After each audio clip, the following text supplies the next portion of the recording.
Hare Krishna.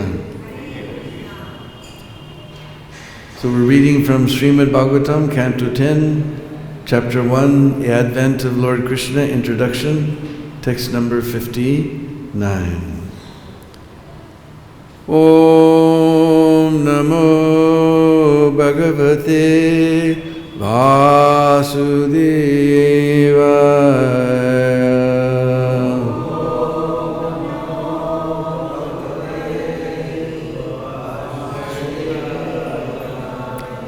Om Namo Bhagavate Vasudevaya.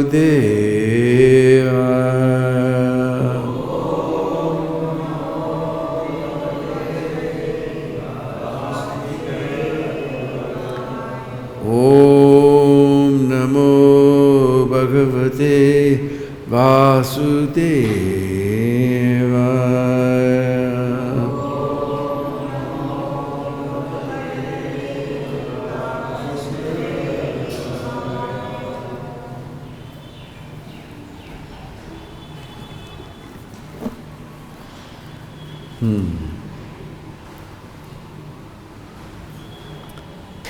Dristva samatvam tachchore satye chaiva vyavastitim kamsas tusta mana rajan prahasan idam abravit.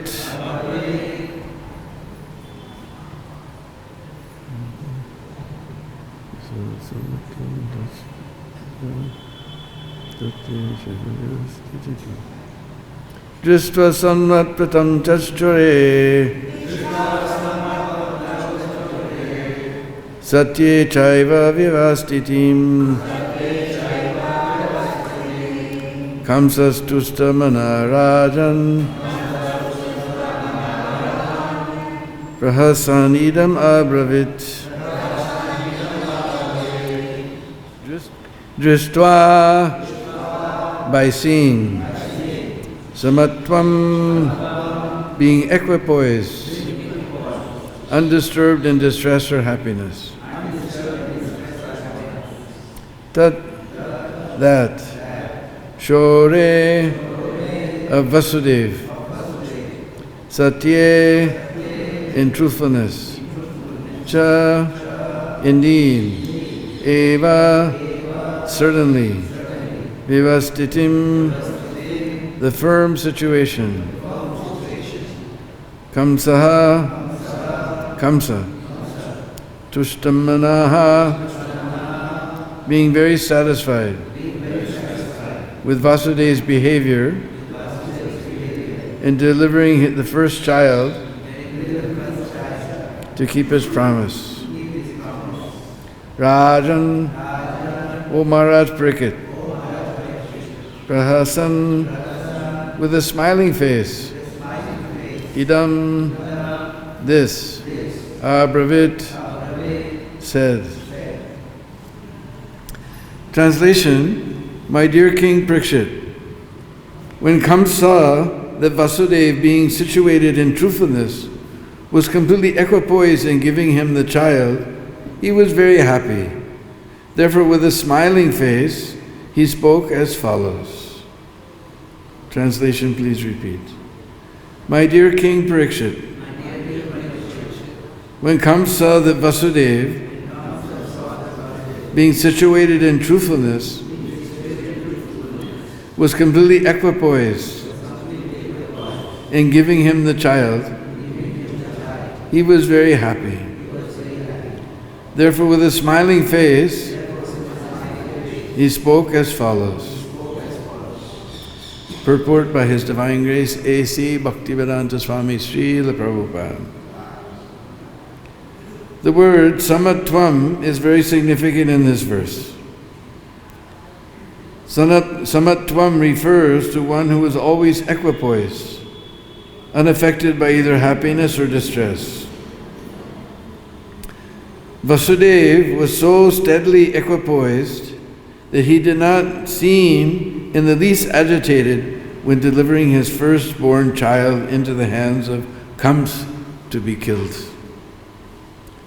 In Bhagavad-Gita 256, it is said, Dukeshva anudvigna mana sukeshu vigata spriha. In the material world, one should not be very eager to be happy, nor should one be very much disturbed by material distress. Lord Krishna advised Arjuna, Matra sparsastu konteya sitoshna sukha dukkada agama paino nityas tam titikshava bharata. O son of Kunti, the non-permanent appearance of happiness and distress, and their disappearance in due course, are like the appearance and disappearance of winter and summer seasons.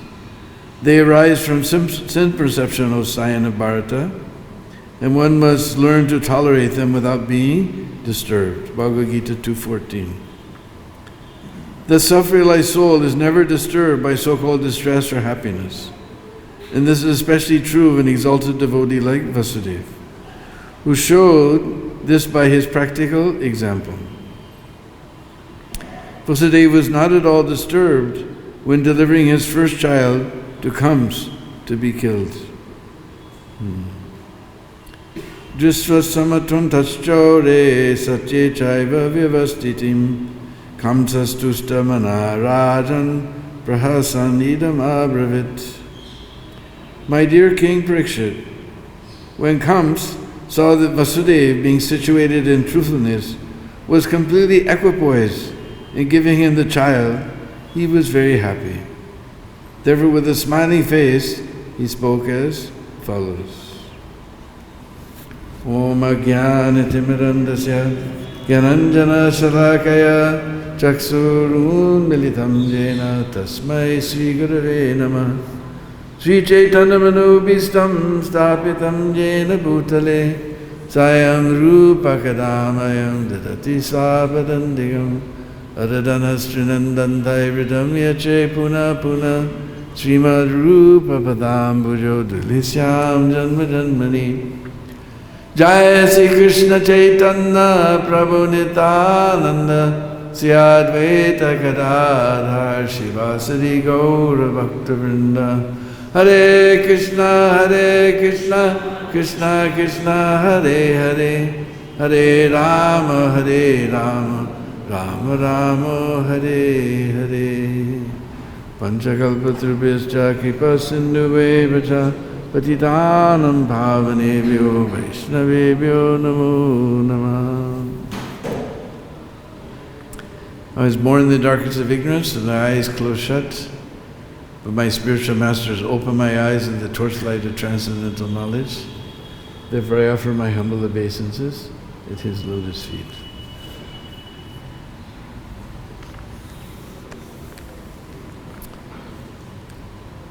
So here we see Vasudeva is completely equipoised. Prabhupada said this word, samatvam, is significant in this verse. Because he, as we've heard, that he has given his word to Kans in order to save the life of Devaki. He's given his word that he will deliver every son to Kans. And nobody can trust Kans. Everyone knows it's the 8th child. But even Vasudeva brought the first child. He's doubtful whether he will bring this child back. We can't imagine the situation. He's totally equipoised. Can anyone take his firstborn child to someone he knows may kill him immediately just before his eyes? But he's completely equipoised. So Prabhupada says this is very significant in this verse, because in this material world there's various types of happiness and distress. Actually, I was in LA one time. Prabhupada said, everybody in this material world is suffering and enjoying. Then he looked around and said, no, everyone's suffering, but some suffering we call enjoyment, and some suffering we call suffering. Just like Prabhupada gave the example. I was also there in LA for this one also. Prabhupada said the caravan was going through the desert. So we know, we have heard, we've never seen, we don't know, we've heard. Of course, here in Vrindavan sometimes we get to see camels, but we've never really seen a caravan of camels. But anyway, the caravan was going through the desert. So the camels were passing stool. So because the desert is very dry and the sun is very hot, the top of the stool would dry out very quickly, but the bottom of the stool was still sticky. So somebody said the top of the stool is better than the bottom of the stool. And Prabhupada looked at us and smiled. He said, he's talking about stool. What is the question, good stool or bad stool? It is all stool. So in this material world, some suffering we take it as enjoyment, and some suffering we take it as suffering. But we have to become equipoised in both of these things. Here Prabhupada quotes us, one of our favorite verses, one of the first verses that one learns by heart. Matra sparshastu konteya sitoshna sukha dukkada agama paino nityatam tatikshava bharata. That this perception of happiness and stress, sparsha, it is just from sense, the senses touching the sense objects. Just like in this summertime, we consider the touch of water very pleasant. Just like in the summertime, we're waiting, we've been working, doing our service all day long, it's so hot, we're sweating, we can't wait to get home, turn on the shower and take a nice cool bath. But unfortunately the water tank has been sitting in the sun all day. We turn on the water and steam is coming out. And now we're thinking, this hot water, this is very unpleasant. And in the winter time, Hare Krishna, Hare Krishna, Krishna. As soon as we take our bath, we're thinking, this cool water is very miserable. It's just tense perception. So this verse says these things are coming. Sometimes the water is pleasant, sometimes the water is unpleasant. It's just the nature of this material world. So we have to become fixed in doing our service. Because our pleasure is already, everybody in this world is striving very hard, seeking happiness and pleasure. Even though we strive very hard for happiness, sometimes we get distress. And sometimes without even trying, we get happiness. And we're struggling so hard to make sure that we avoid distress and get happiness. So without even trying for distress, distress is coming. Nobody wakes up in the morning and says, today one bull is going to come and poke me and break my rib. Nobody starts out his day thinking like that. But still these things are happening without our even making plan or even desiring. We don't make plans for distress. Now I'm going to get COVID, I'm going to get in the ventilator and be distressed. We try to avoid in all possibility, but still this distress is coming. Therefore we should think that if the distress is coming without any endeavor, then why not the happiness will come without endeavor?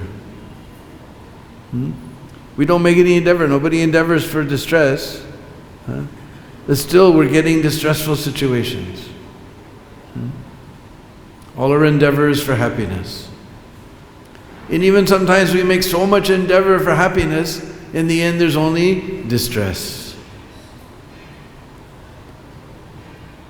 Just like I remember in my childhood, there was one girl in the class ahead of me, so she wasn't in my circle of friends. but it was her birthday. So her parents decided to rent a bus and take all the children up to the mountains. They have wonderful time in the mountains, picnic in the mountains with nice cake, chocolate cake with creamy chocolate icing.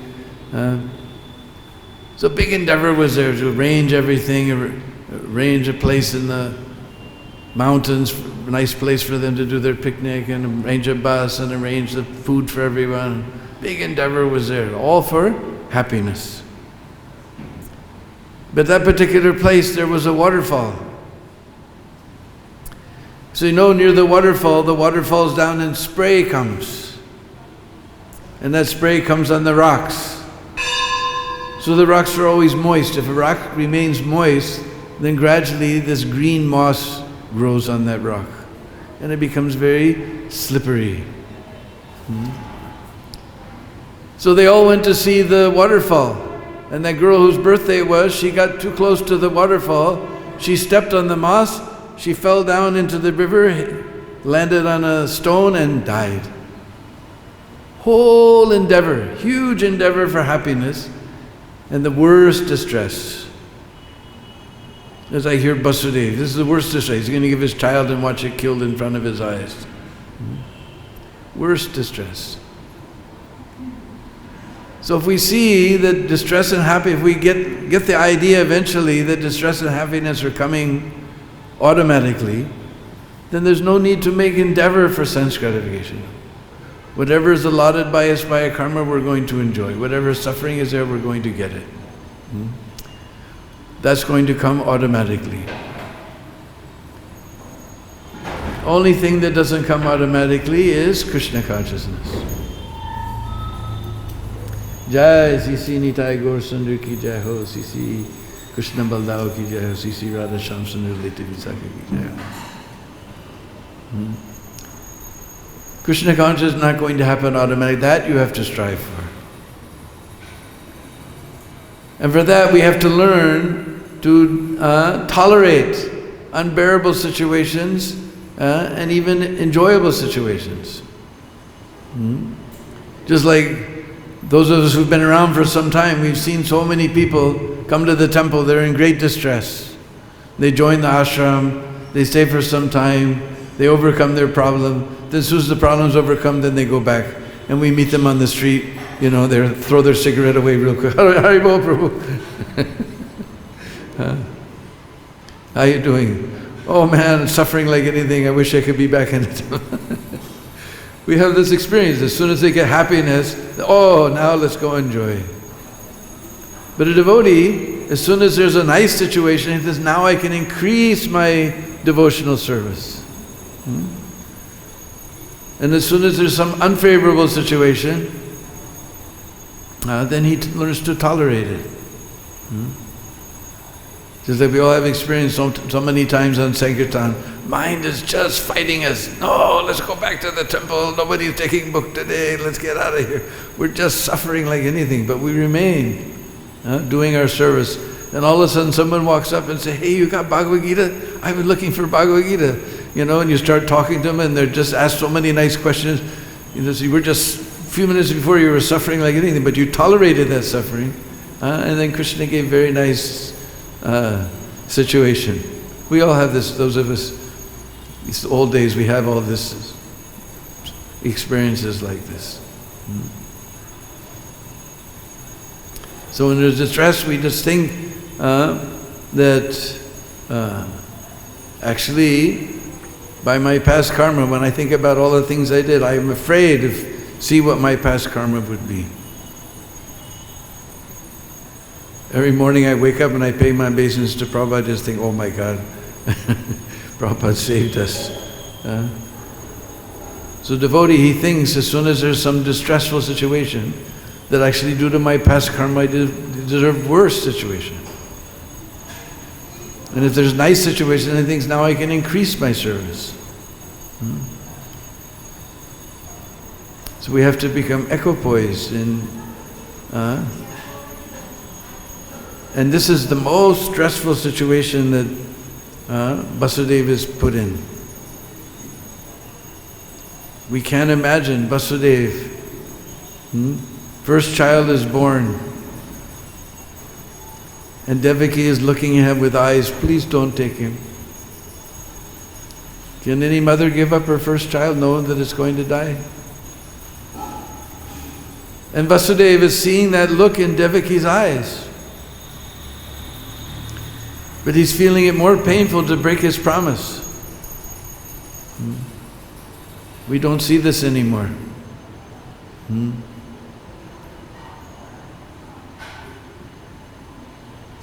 Kali Yuga, there's all this type of nobility is gone completely. So equipoised, samatvam. Vasudeva picks up this child. He knows he may never see this child again if he takes it to Kams. But still he's given his word. The most distressful situation we can't even imagine. We can't even imagine the situations that Vasudeva and Devaki, still their faith never wavered in Krishna. That Krishna has some plan. So he took this child. In fact, here it says that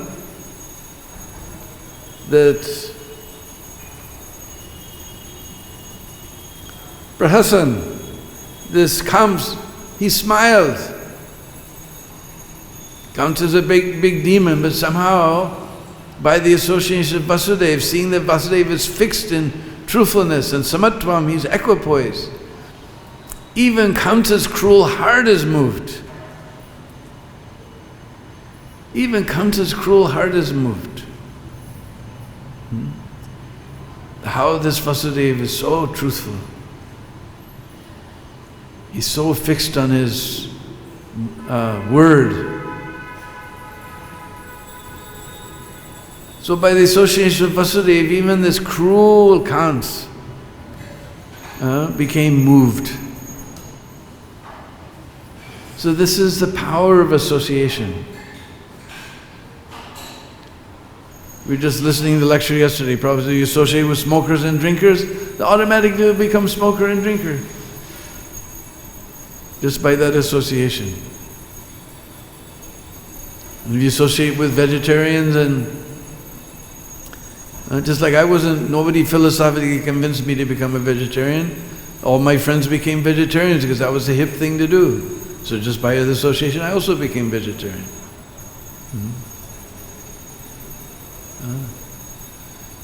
So association is so powerful. We have to be very careful who we associate with. Therefore Prabhupada established this international society for Krishna consciousness. Society means there's a whole group of devotees with one mind to become Krishna conscious. Anyway, anyhow, become Krishna conscious in this lifetime.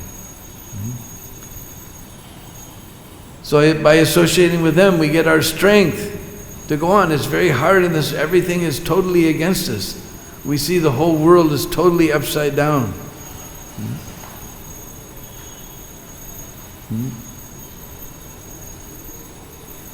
One considered very respectful, somehow or other he gets money. He's got, it doesn't matter what his character is. If he gets money anyway, anyhow, then he's respected in society. Everything's totally upside down. Krishna describes in the Bhagavad-Gita those qualities that are actually respectful. Cleanliness, truthfulness, chastity, so many, whole 16 chapter. Krishna lists so many wonderful, controlling the senses. Not controlling this, you control this and think you're nuts. Just like I remember way back in 1970.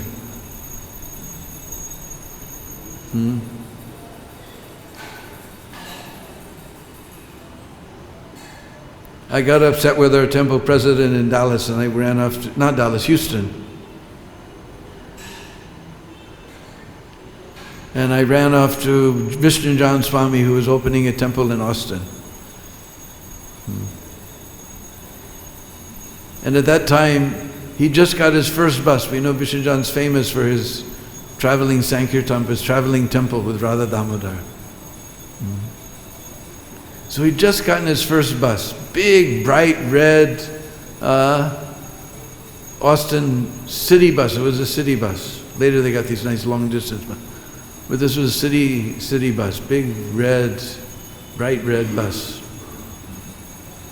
And he painted on the side in all psychedelic letters, Vishnu Jan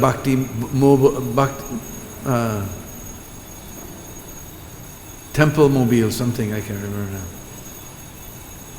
And we were living in a duplex. Duplex means there was upstairs and downstairs. And downstairs the landlady was living. And we were upstairs. So because it wasn't a separate house, we had to be very careful with our kirtans, especially Mangalarti. I can remember those Mangalarti. Even though they were very quiet, with Vishnu Jan singing, it was so sweet. Samsara dava nalalida loka tranaya karanya ganaganatham. We'd sing so slowly so not to disturb the landlady downstairs. But Vishnu Jan, even in low voice, Vishnu Jan's kirtan was so ecstatic. We were always in total bliss. Anyway, he got this big, I got there just after he got this big red bus. So he's parking this big red bus in front of the building. And it looks horrible. All up and down the street, everybody's parked with normal cars. This big red bus is parked there. So sometimes in America, you're embarrassed to go approach the offender, so you call the police. So she called the police that she didn't want this big red bus parked there on this residential street in front of her apartment building. But actually she liked us, so she didn't want the police to bother us so much. So when the police got there, she said, actually, they're very nice boys. They don't smoke, they don't drink, they don't have girls in their apartment, they don't eat meat. And the police chief just looked at her and said, my God, what the hell they do for fun?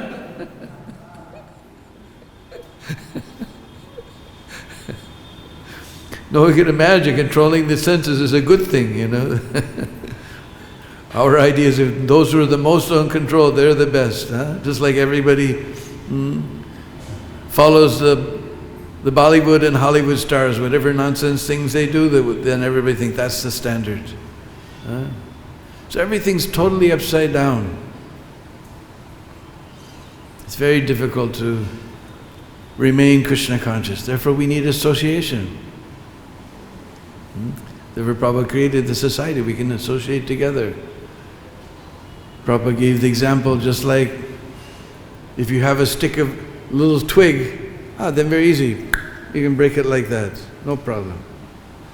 But if you have a whole bunch of little twigs, even you try to put your knee, you can't break them. So but the situation is so difficult in this Kali Yuga to remain equipoised, to remain in Krishna consciousness, we must have association of devotees. Therefore we're very internally indebted to Prabhupada for making this international society for Krishna consciousness and opening temples all over the world.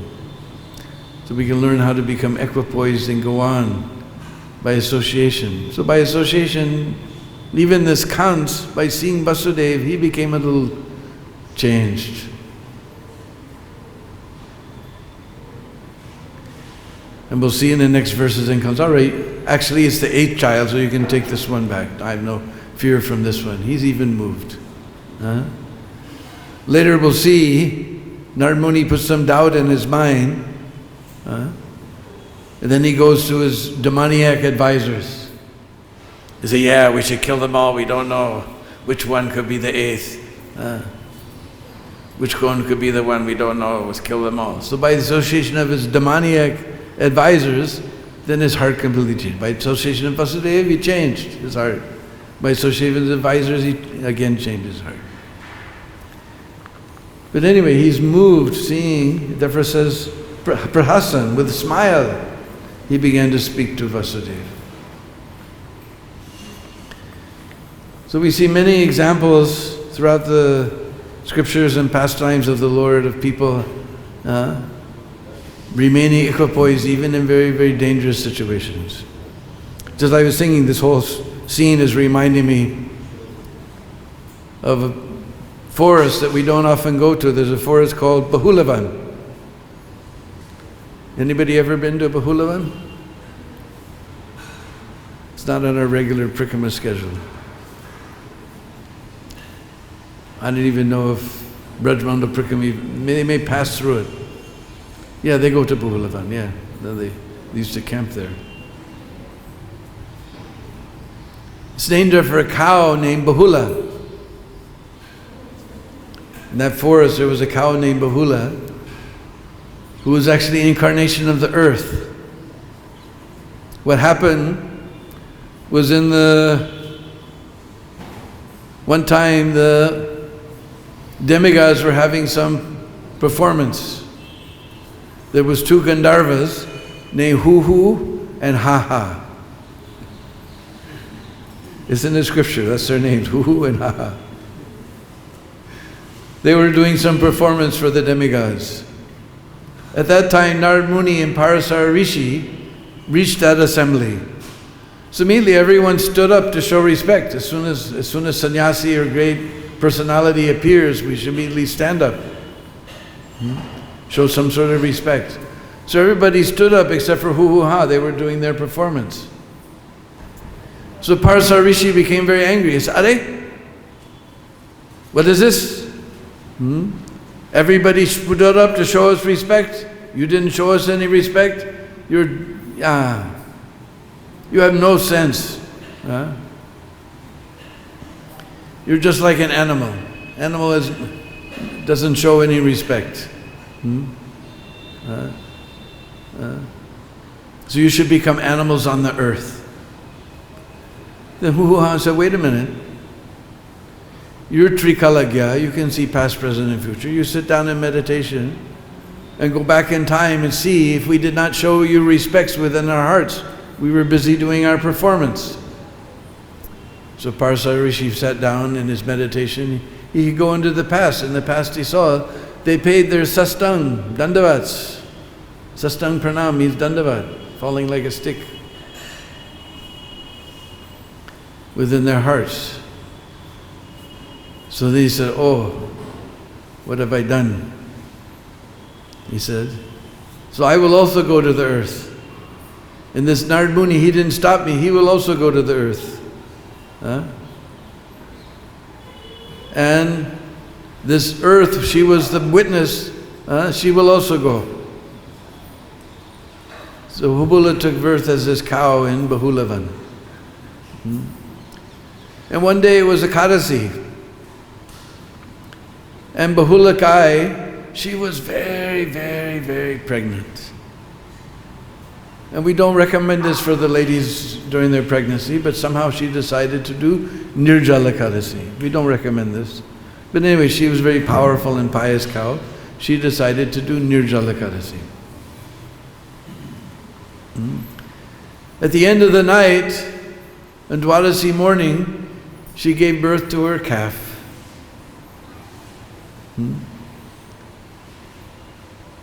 But she had just fasted the whole day and the whole night, remained awake, chanting the holy names of the Lord the whole night. Now she just went through childbirth. She was so thirsty. Only thing she could think of was drinking water. So without even feeding her first milk to the calf, she went to look for water. Because that first milk is very special for the calves. Even the commercial dairies, they don't take, after the cow first gives birth, they don't use that milk. It's only for the calf. In English we call colostrum. It's filled with probiotics. We make antibiotics against life. We make antibiotics. But nature makes probiotics for life. Makes the calf will grow very strong and healthy. So without feeding that first milk to her calf, she went off to look for water. And if you watch the National Geographic Channel or the Discovery Channel, then you all know that where do the predators hang out? At the water hole. Because they know some animal will come to drink water, then they'll jump on it and kill it and eat it. So immediately, this lion leapt out of the bushes and was ready to pounce on Bahulagai.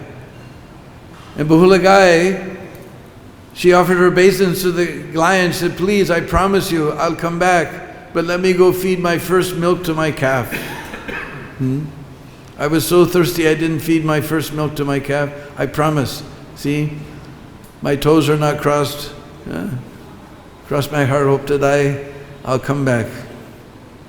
So we know that lions are very ferocious, but we also hear that they're very noble. So somehow the lion, he had faith in Bahulagai that she'll keep her word. He says, all right, go feed your calf, I'll come back very quick. Meanwhile, I'll do my Facebook.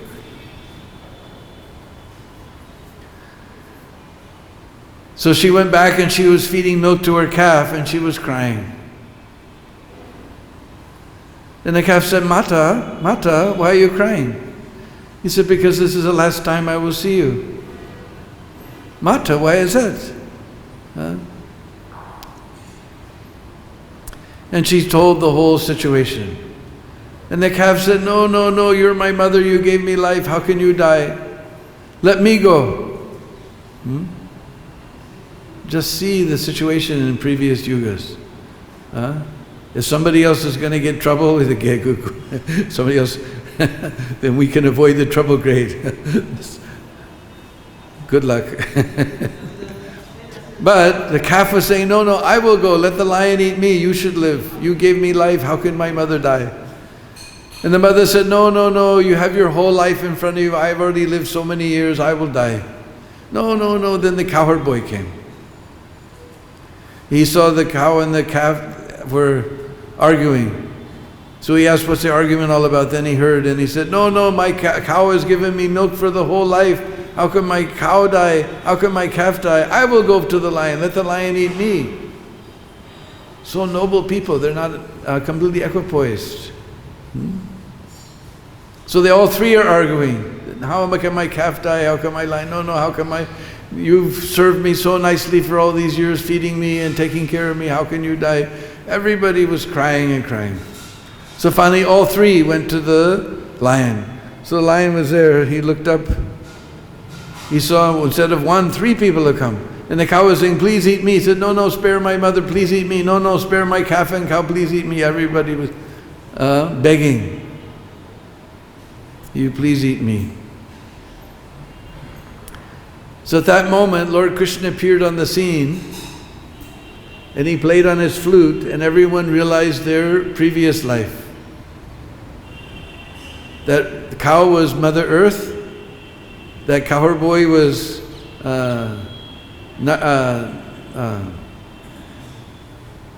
Parasar Rishi, the calf was Narad Muni, and the cow was Mother Earth. Everyone realized it. And the lion was Haha. Everyone realized their Swarup. So if you go there, there's a big kund. On the side of the kund, on the opposite side of the kund, when you come to Bafula, when you go over the bridge to Radhakund, as soon as you get over the bridge, you turn around under the bridge and go back, and then there's a road that goes off to the right, and then you finally come to Bhulavan. And the opposite side of the kund, and the stairway, there's a little shrine. You can see the statue, carving.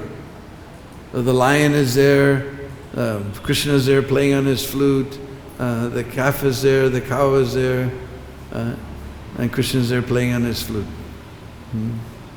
So then everybody asks, what happened to Huhu?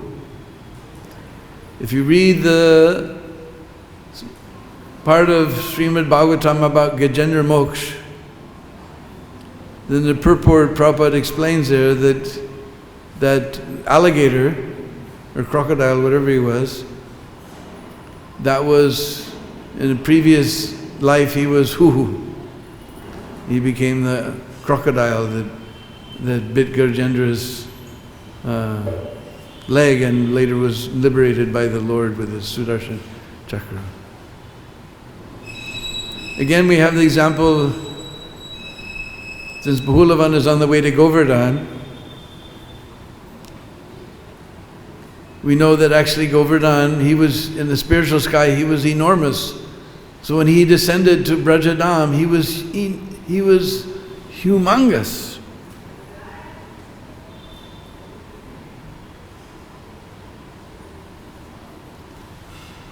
So he came down on a different dweep. I think Plaksha Dweep, if I remember. Because we're on Jambu Dweep, and he came down on Plaksha Dweep. And he was the son of Dronachal. One other mountain was there, Dronachal. Because the mountains we call Achal. Just like all day in Prikama we're telling you, Chalo, Chalo, Chalo, Chalo. So the mountains, they don't Chalo, so they're Achal. Himachal, Nilachal, Sundarachal. So one time Pulastya Rishi, he had his ashram in Benares, where Ganga and Jamuna, after meeting at Prayag, the first place they flow is Benares. And it's a very flat place, because that we call Gangetic Plain. These two huge rivers have flattened everything out, so it's a very flat, low place. So Pulastya Rishi, he went out, because sometimes rishis like to go visiting on pilgrimage. He came to Plaksha Dweep and he saw this beautiful mountain.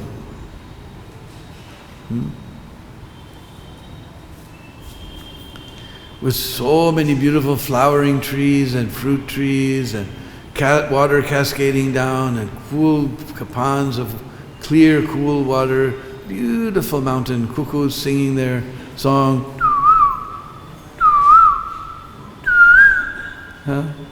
And peacocks were crying.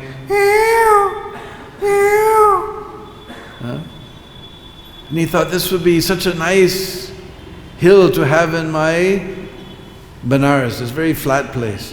A nice place to sit and do my bhajan. Hare Krishna, Hare Krishna, Krishna Krishna, Hare Hare, Hare Ram, Ram Ram. So he asked that hill, you please come with me to Benares. And because the Indian children, they're very obedient to father and mother, at least they used to be in old days. Super obedient to father and mother. So he said, first you have to get permission from my father, Dronachal. So he went to Dronachal. As soon as Dronachal saw this Pulastya Rishi's come, immediately he folded his hands. Any seva, Maharaj? He said, yes. I want to take your son with me to Benares. And that Rishi became very angry. Right, first you promised seva, you gave your word. Now I told you the seva, now you're denying. He got ready to break his Brahmin thread and curse him. So then he became equipoised. Okay, I gave my word, you please take my son, but wherever you put him, he will never move from that spot. So first he became bewildered, then he realized he'd given his word. So he said, yes, you please take my son, but wherever you place him, he'll never move from that spot. So Pulastya Rishi thought, this is great, I don't want him to move anywhere.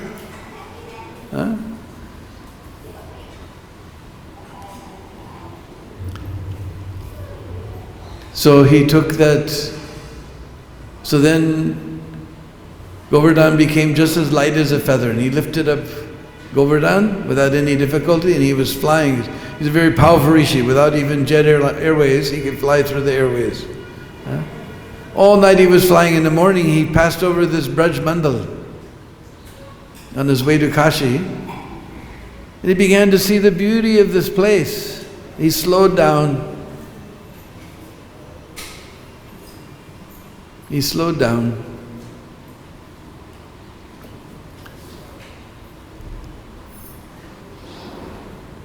And Giriraj, he also realized, this is where I want to be, this is Braj. I don't want to go anywhere else. So we know as soon as we wake up in the morning, certain pushings begin to manifest in our body. So Giriraj, he became a little heavy to help those pushings appear. So then Pulastya Rishi, He put Govardhan down, he went to the jungle, did his business, he took bath in the river nearby, he came back and tried to lift Giriraj. He couldn't lift him. He said, what is this? He said, my father told, wherever you put me, I don't move from that spot. Just for 1 minute I set you down, but my father told. All right, I curse you. You will sink the width of 1 till. Till means sesame seed. Everybody says mustard seed, but I saw the Sanskrit is till, and till is sesame seed. The width of 1 sesame seed into the ground. And he left back to Benares. Now we shouldn't think that Giriraj is subject to somebody's curse. This was just a pastime that Krishna manifested, because Giriraj was too big for Braj Leela. It's described that his peak was so high that even the sun god's horses, when he'd win his chariot across the sky, they'd eat the grasses on the peak of Govardhan. So it was too big for Krishna Leela. So just to bring him down to size. That's why when we get to see, we finally came, we read about Krishna book, we read about Govardhan, and we come there and we say, it's not a big mountain. But it's sinking and sinking and sinking. Garga Samhita says when Govardhan finally sinks into the ground, then Kali Yuga will really begin. You may think it's bad now, you ain't seen nothing yet. When Govardhan finally sinks completely into the ground, then it's like at Kusum Sarovar is described, Mahaprabhu, he came after discovering Radhakund, he came to Suman Sarovar. That time it was known as Suman Sarovar. And he took his bath, and it says he took darshan of Govardhan. Now we've all been to Kusum Sarovar, we don't see any Govardhans. Even in 500 years he sank so much. So anyway, here's a few examples of keeping our word, remaining equipoised. Hare Krishna. So we can ask, I guess we can have one question. If we went a little late, thought I would finish up sooner. Any questions?